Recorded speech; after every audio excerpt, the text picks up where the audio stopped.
오늘 은혜 받으실 말씀은 마태복음 4장 18절에서 20절까지 말씀입니다. 마태복음 4장 18절에서 20절까지 말씀을 다 같이 봉독하겠습니다.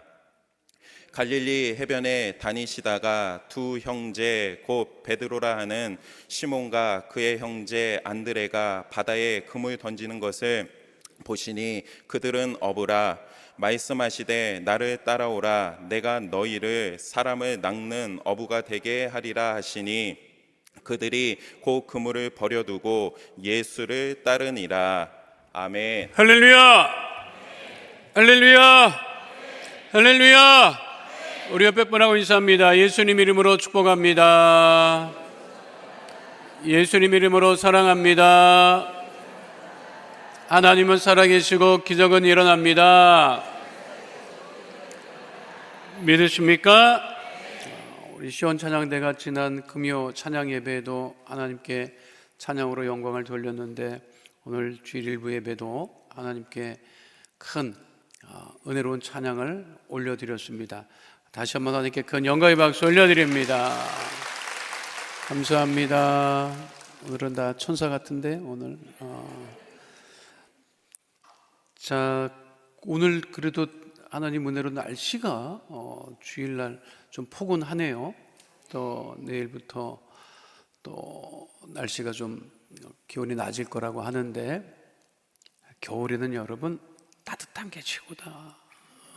한날이라도 따뜻한 것 하나님께 감사드리며 오늘 함께 예배 드리게 되었는데 오늘 말씀의 제목은 예수님을 만나면입니다. 함께 따라하겠습니다. 예수님을 만나면, 예수를 만나면 어떻게 될까? 그 얘기죠. 구약 성경, 오늘이 11월 마지막 주일이고 내일부터 12월이 시작되는데 한 해 동안 성경을 얼마나 읽으셨어요?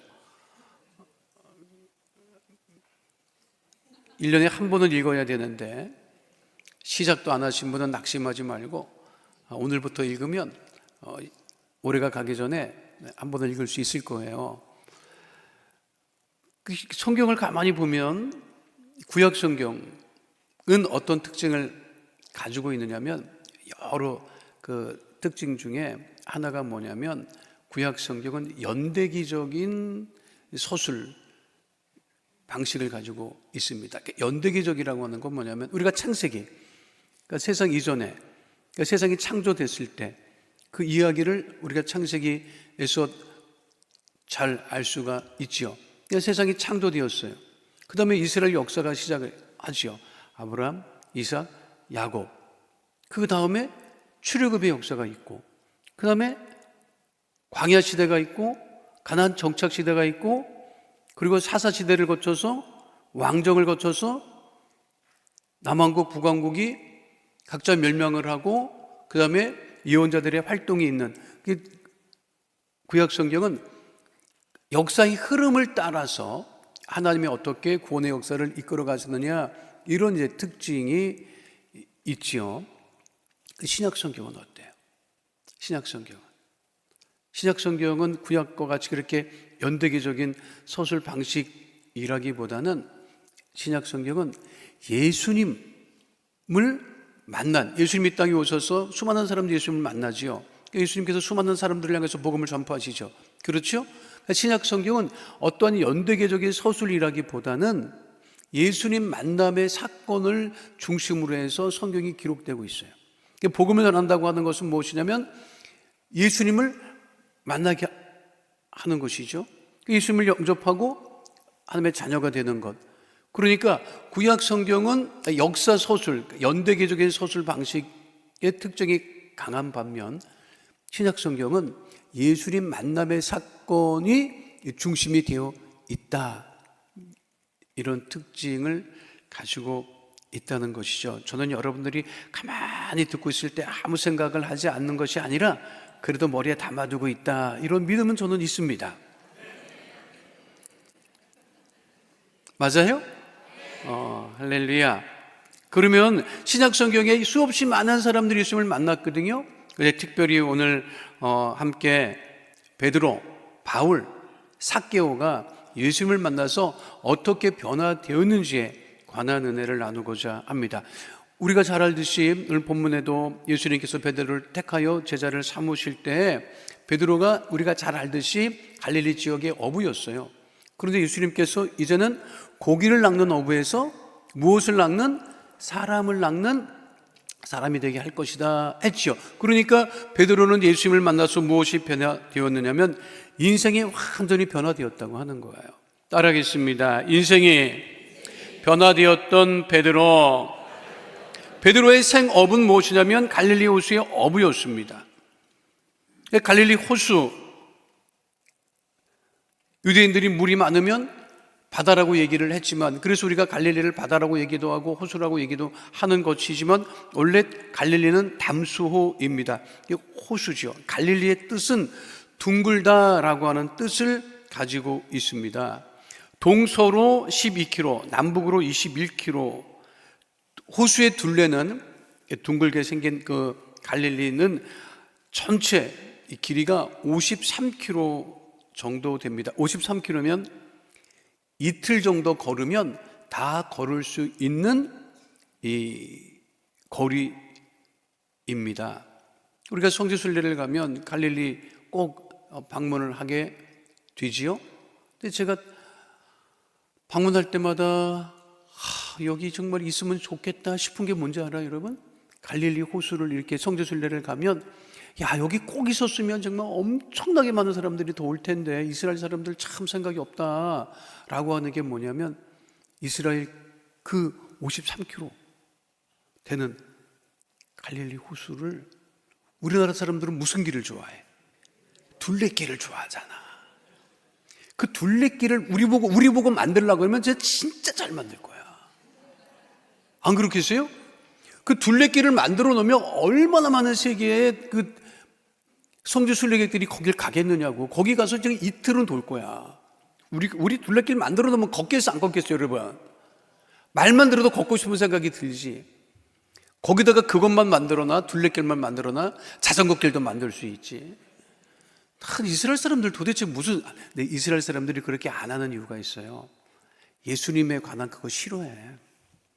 이스라엘 사람들은 예수님을 메시아로 인정을 안 하기 때문에 예수 믿는 사람들이 많이 방문하는 것도 별로, 그렇게 보면 성지순례를 이렇게 이스라엘 가보면 아니 좀 더 잘해놓지 이런 생각이 들기는 합니다. 베드로는 그 갈릴리에서 무엇을 하던 사람이다? 고기 잡던 사람이었다는 거죠. 지금도 갈릴리 지역에서 고기 잡는 어부들이 있어요. 수천 년이 지나도 똑같은 거의 유사한 방식으로 그물을 내리고 이 고기를 잡고 생업을 유지하는 사람이 있습니다. 그 갈릴리 호수에 그 어종이 27가지 어종이 있다라고 하는데 우리가 성지순례를 가면 가장 많이 보고 먹을 수 있는 것이 베드로 고기라고 하는 그러한 이 고기가 가장 유명하다고 하고 성지순례를 가면 꼭 베드로 고기라고 해서 먹어보게 되죠. 맛은 크게 기대하지 마세요, 여러분. 그 맛은 예수님 시대 당시 갈릴리에서 베드로는 어부로 생업을 유지하던 사람인데 예수님께서 그 갈릴리 지역에서 어부로 활동하던 사람들 중에 제자를 삼으십니다. 마태복음 오늘 본문에는 그것이 아주 짧게 나와 있지만 누가복음에는 예수님께서 베드로를 택하시는 모습이 자세하게 언급이 되어 있어요. 베드로를 이렇게 부르실 때 이렇게 보면 예수님께서 많은 어부들 중에 그냥 불특정 다수를 택한 것이 아니야. 특정한 사람, 이렇게 저 어부네, 너 일로 좀 와봐라 이렇게 한 것이 아니라 유심히 살펴보셨던 것을 알 수 있어요. 예수님께서 그 베드로를 유심히 살펴보고 있었는데 베드로가 무엇을 하고 있었다? 그물을 손질하고 있었다. 그런데 그 직전에 베드로가 고기를 한 마리도 잡지 못했어요. 아마 예수님께서 다 아시고 있었을 거예요. 근데 고기를 한 마리도 잡지 못하고 있었던 상황인데 베드로가 생각해 보세요. 고기를 밤새도록 잡으려고 했는데 한 마리 못 잡았어. 그리고 날이 샜어. 그래서 무슨 말을 하죠? 날 샜다라고 하는 거예요. 날 샜어요. 날 샜는데 고기를 한 마리도 못 잡았어. 그러면은 어떤 마음이 들겠어? 무슨 마음이 들어요, 여러분? 기본적으로 열받지. 열받지. 고기 한 마리 못 잡았는데. 생업이야. 낚시 나간 게 아니야, 여러분. 낚시는 안 잡혀도 돼. 근데 생업이야. 고기를 꼭 잡아야 된다고. 근데 한 마리 못 잡았어요. 열받지. 그럼 어떡하겠어? 밤새 피곤하고 열받으니까 에이 가서 술이나 먹고 그냥 이거 그냥 집어치울까 이거 그냥 고생스러운데 그렇게 할 수 있었는데 베드로는 어떻게 했다? 그래도 고기를 한 마리 잡지 못하고 무태 들어와서도 또다시 고기 잡을 준비를 하기 위해서 내렸던 그물을 다시 손질하고 있었다고 하는 것이요. 자, 그것이 누가복음 5장 2절에 분명히 기록되어 있어요. 함께 합니다. 호숫가에 배 두 척이 있는 것을 보시니 어부들은 배에서 나와서 그물을 씻는지라. 그리고 베드로에게 깊은 데로 가서 그 배를 이용을 하시고 깊은 데 가서 그물을 내리라고 하지요. 그때 반응이 누가복음 5장 5절이에요. 함께 하도록 하겠습니다. 시몬이 대답하여 이르되 선생님 우리들이 밤이 새도록 수고하였으되 잡은 것이 없지만은 말씀에 의지하여 내가 그물을 내리이다 하고 베드로는 밤이 새도록 고기를 잡으려고 했지만 잡은 것이 없었습니다. 낙심할 수밖에 없었죠. 열이 잔뜩 받아있는 상태였는데 예수님께서 그 배에 오르시고 사람들에게 말씀을 전하시고 그 말씀을 전하실 때 베드로가 가장 가까이에서 듣고 있었어요. 그리고 예수님께서 깊은 곳에 내려가서 그물을 내려라 말씀을 하시니까 그 말씀에 의지했던 거죠. 그리고 나서 베드로가 어떻게 되느냐? 변화됩니다. 어떻게 변화되죠? 그것이 누가복음 5장 8절에 분명하게 기록되어 있어요. 함께 합니다. 시몬 베드로가 이를 보고 예수의 무릎 아래에 엎드려 이르되 주여 나를 떠나소서 나는 죄인이로소다 하니 베드로가 예수님을 자기 빈배 모시고 말씀을 듣고 고기를 잡은 이후에 예수님을 만난 이후에 무엇을 깨달았다는 거죠? 자신이 죄인이라는 것을 깨달았다는 거예요. 이게 쉽지 않습니다. 예수님 말씀을 듣고 내가 죄인이구나, 내가 이제껏 잘못 살았구나 라고 그렇게 자신의 죄를 깨닫고 자신이 죄인인 것을 고백을 하는 것이 쉽지 않아요. 그 이후에 베드로가 어떻게 된 거예요? 예수님의 제자가 돼서 그의 삶이 완전히 변화되었던 것입니다. 따라가겠습니다. 예수님 만나면 나의 인생이 변화됩니다. 그 변화가 안 되고 있다. 기적 같은 일이야, 여러분. 그것도 기적이다, 여러분. 얼마나 큰 기적이야. 안 변해. 그러나 우리는 예수님 만나서 우리들의 삶이 온전히 변화되고 새로워져야 됨을 잊지 않는 하나님의 자녀 다 되시기를 축원드립니다. 그러니까 베드로는 예수님 만나서요, 고기를 낚던 삶에서 복음을 전하는 사람으로 완전히 인생이 변화되었다고 하는 사실을 잊지 말아야 합니다. 우주로부터의 교환이라고 하는 책은 제가 여러분들에게 자주 예화로 드는 책 중에 하나지요. 일본의 다치바나 다카시라고 하는 사람이 우주를 다녀온 사람들을 일일이 방문해서 인터뷰를 하고 그리고 우주에 가기 전하고 우주를 갔다 온 이후에 어떤 변화가 있느냐 하는 것을 담아놓은 책이에요. 그러니까 일본 사람이 미국이나 러시아나 우주를 경험했던 우주선을 타고 우주를 갔다 왔던 사람의 변화를 인터뷰해서 낸 책입니다. 그 책에 보면 아폴로 15호를 타고 달에 착륙을 해서 최초로 달에 착륙을 해서 로버라고 하는 달 표면을 주행할 수 있는 주행차를 타고 거의 10km 가까이 달을 탐사했던 제임스 어윈이라고 하는 우주인의 이야기가 등장을 합니다. 제임스 어윈은 우주로부터 귀환한 이후에 전 세계를 다니면서 복음을 전하는 복음 전도자가 됩니다. 찾아보니까 1972년에 우리나라도 방문을 했더라고요. 근데 전 세계를 다니면서 근데 얼마나 그게 큰 일이겠어요. 우주 달에 갔다 온 사람들이 거의 없었을 시절에 달에 갔다 온 사람이 달에 갔다 온 경험과 체험들을 이야기를 하면서 전 세계를 다니면서 이야기를 하는데, 그리고 복음을 전하는데 헝가리에 갔었을 때 일이에요. 한 학생이 이 제임스 어윈에게 이런 얘기를 합니다. 왜 러시아, 소련, 유리 가가린은 하나님을 우주에 가서 보지 못했습니까? 라고 질문합니다. 당신은 우주에 갔다 와서 달에 갔다 와서 하나님을 이렇게 증거하는데 당신보다 먼저 달을 선회했던 가가린이라고 하는 소련의 그 우주인은 왜 당신과 같이 하나님을 보지 못했느냐? 우리가 알고 있듯이 가가린은 1961년 최초로 달을 착륙한 사람이 아니라 달을 선회했던 소련의 우주인이었어요. 그리고 그 사람이 뭐라고 얘기하죠? 와보니까 하나님 못 봤다, 이런 얘기를 남겼다고. 그런데 제임스 어윈은 거기 갔다 와서 달에 갔다 와서 우주를 경험하고 나서 복음을 전하게 되지요. 그때 제임스 어윈이 그 헝가리 학생에게 이렇게 대답을 합니다. 어떻게 대답하느냐? 성경에 있는 것을 가지고 답변을 하지요. 마음이 청결한 자는 복이 있나니 그들이 하나님을 볼 것이며.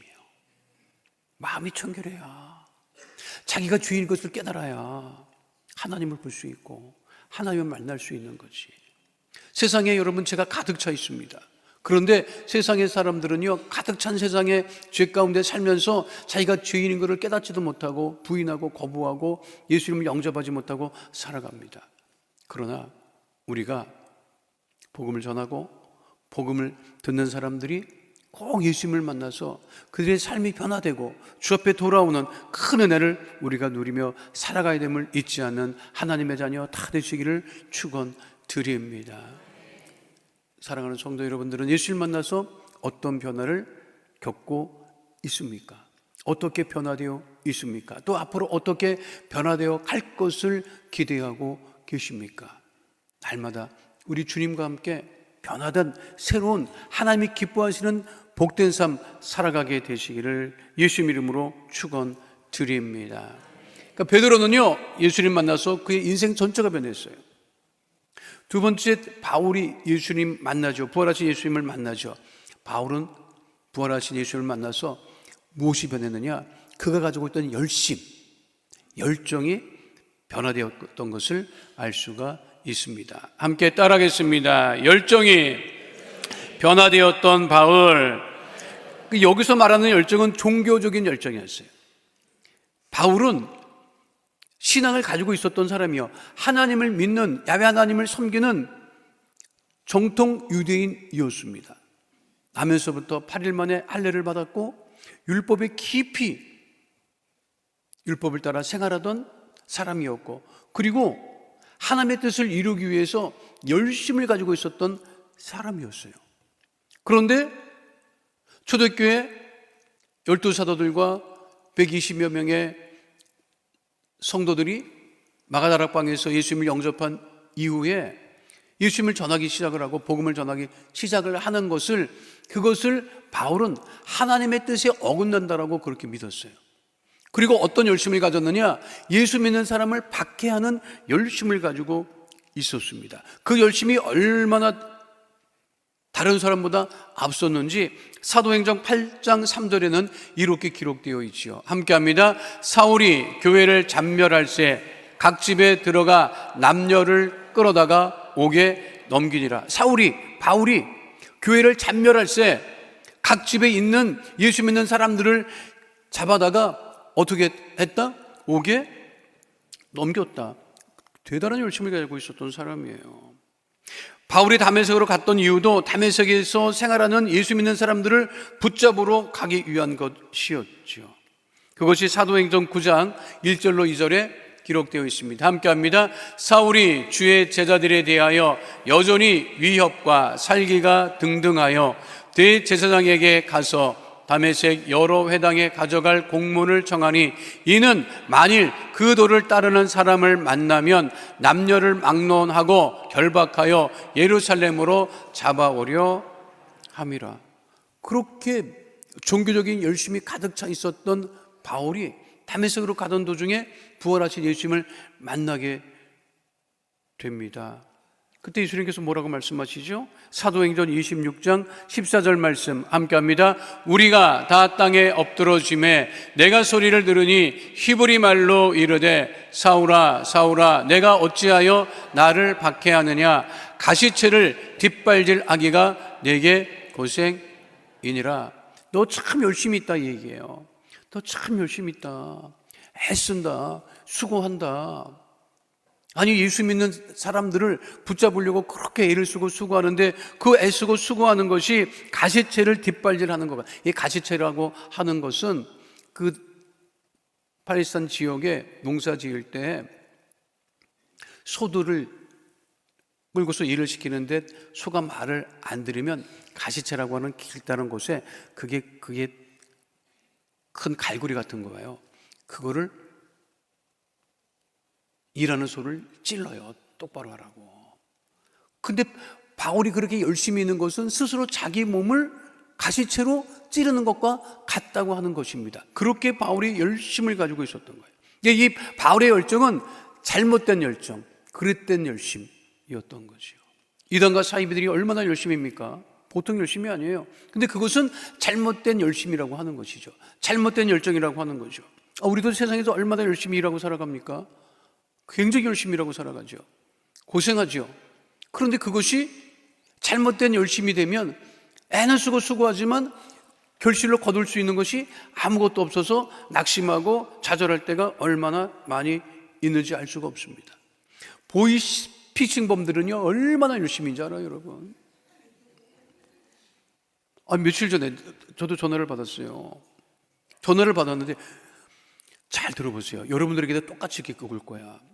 요즘에는 전화 오면 전화가 이렇게 뜨잖아. 어디서 왔다는 게. 우체국, 정확히 찍혀 있어. 내 전화기에. 우체국 택배 전화번호야. 그 전화번호도 맞아. 그러니까 안 받을 일이 없으니까 받았어요. 근데 여기 우편 배달봅니다 그러더라고요. 무슨 일이십니까? 롯데카드 발급해서 전하려고 그럽니다. 주소 확인 부탁드립니다 이러더라고. 그래서 제가 보니 그때 마침 우리 집사람도 옆에 있었어요. 카드 발급했어? 그랬더니 아니요, 그런 적 없는데요 그러더라고. 나도 한 적 없고 우리 집사람도 한 적 없어. 미국에는 우리 애들이 했을까? 그것도 아니지. 없는데요? 그랬더니 뭐라는 자로 없으십니까? 그러십니까? 생년월일이 맞지 않으세요? 생년월일도 맞아. 내 이름도 맞고 생년월일도 맞아. 근데 발급받은 적 없습니다. 그랬더니 뭐라는 줄 알아요? 최근에 그 롯데카드 그거 정보가 누출돼서 연락 뉴스에 보도됐지요? 이런 일인 것 같습니다. 제가 반송시켜 드릴 테니까. 이게 보니까 뭐라고 하는 줄 알아요? 모바일로 신청을 하는 카드라는 거야.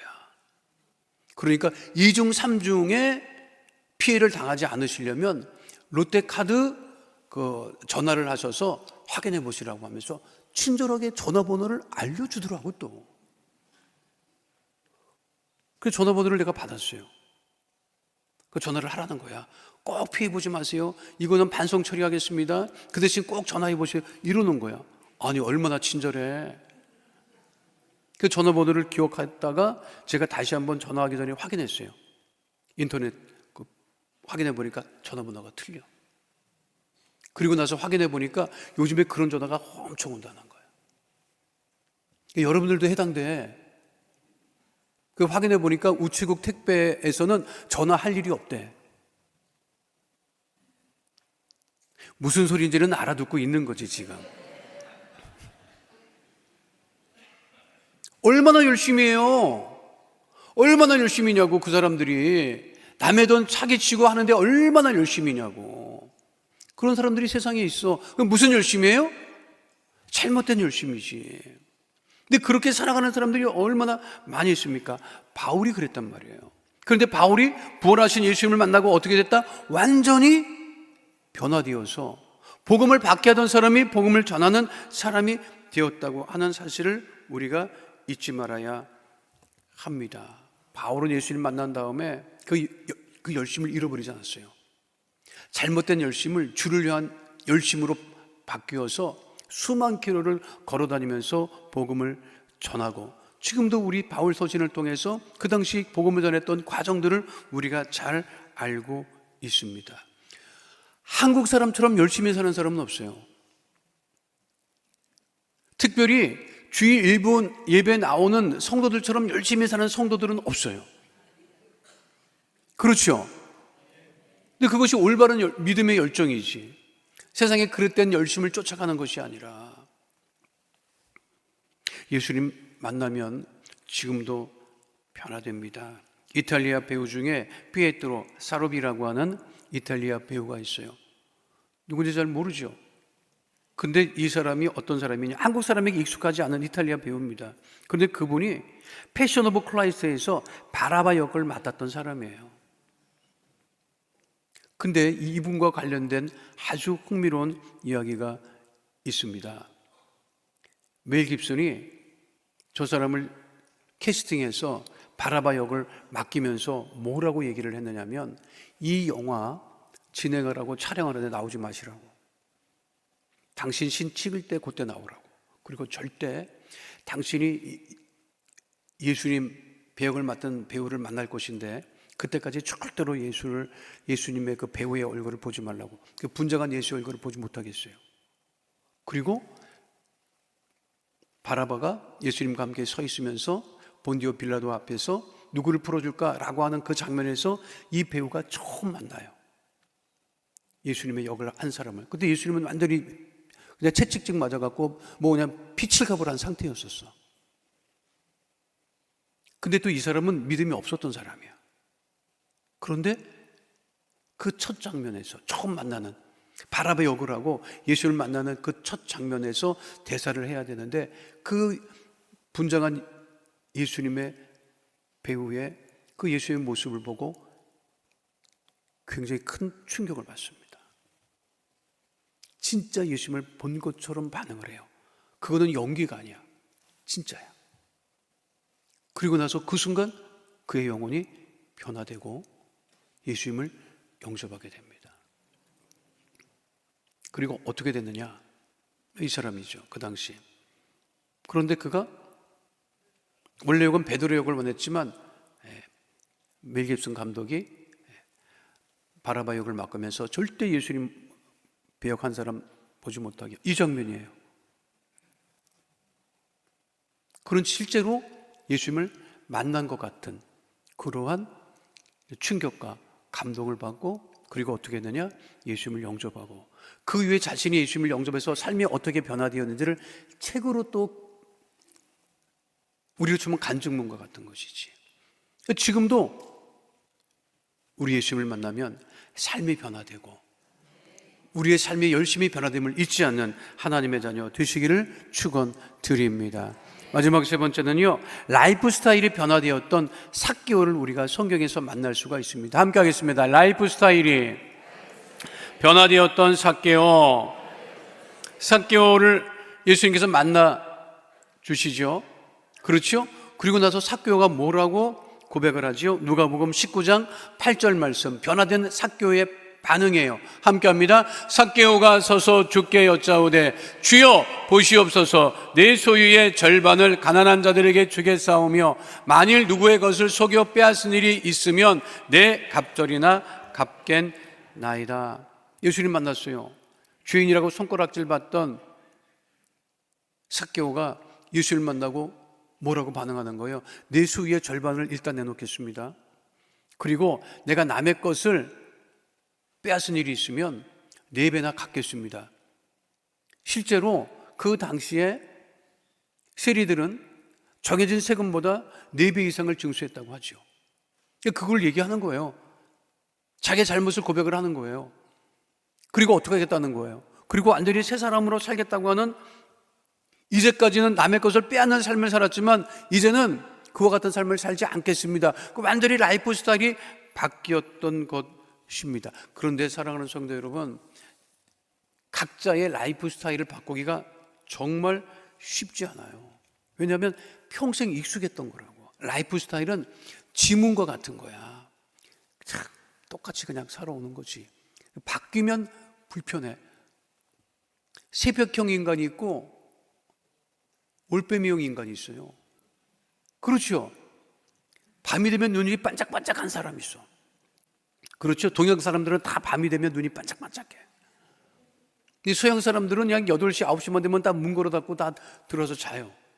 그 새벽에 일찍 일어나. 예수 믿으면 올빼미형이 됩니까? 새벽형이 됩니까? 새벽형이 된다고, 여러분. 그럴 수밖에 없어. 저만 해도 주의 종 되기 전에는 올빼미형이었습니다. 근데 주의 종이 되니까 새벽형이 안 되면 안 돼.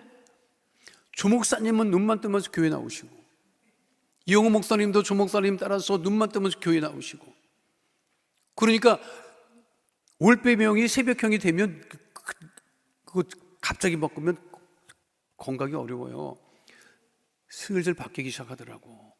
예수 잘 믿어봐요. 밤에 사람 만날 일이 없어. 밤에 뭘 사람 만나, 여러분? 밤에 사람 만나면 뭐해? 부어라 마셔라 이거 한다고. 그 망하는 거예요, 여러분. 제가 내가 일부 성도를 너무 사랑하네. 그만 설교를 마쳐야 되는데 계속하네. 오늘 기사를 봤는데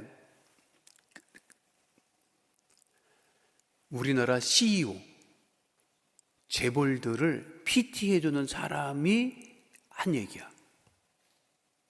재벌들도 체력 관리를 해서 PT를 받아요.